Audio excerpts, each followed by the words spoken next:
Ethan Miller grew up in a quiet American town where every house looked the same, but every story was different.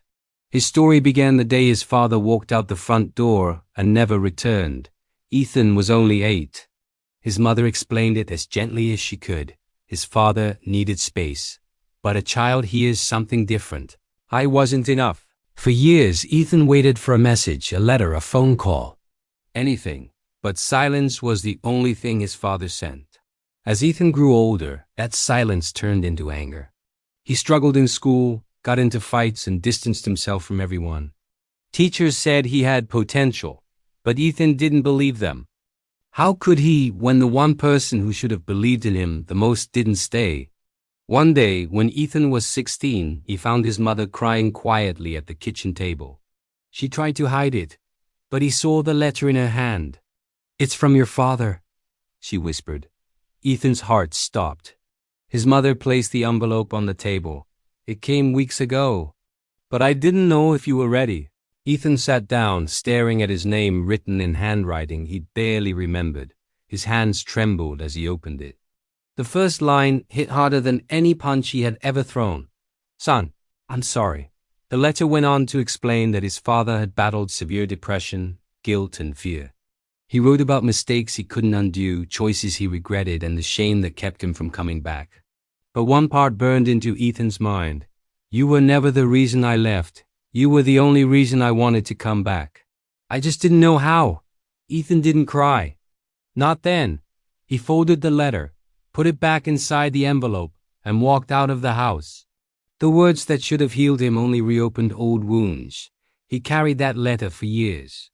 Through his first heartbreak, through college, even through the nights when he wondered if life had any meaning at all.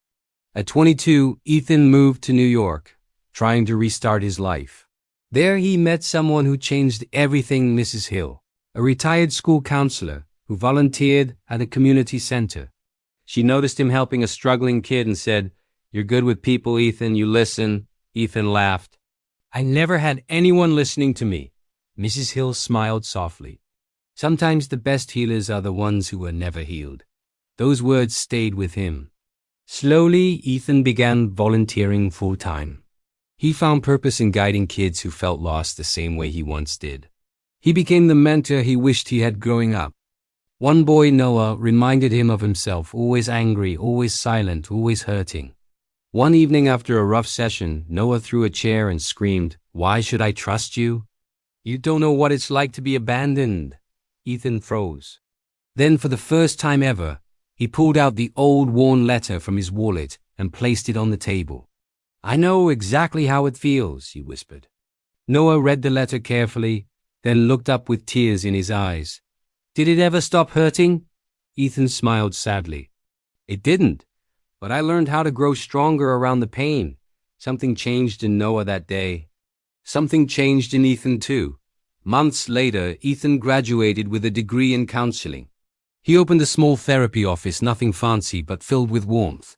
On the wall behind his desk, he framed the letter. Not as a reminder of abandonment, but as a reminder of what he survived. Years passed. One morning, Ethan received a call.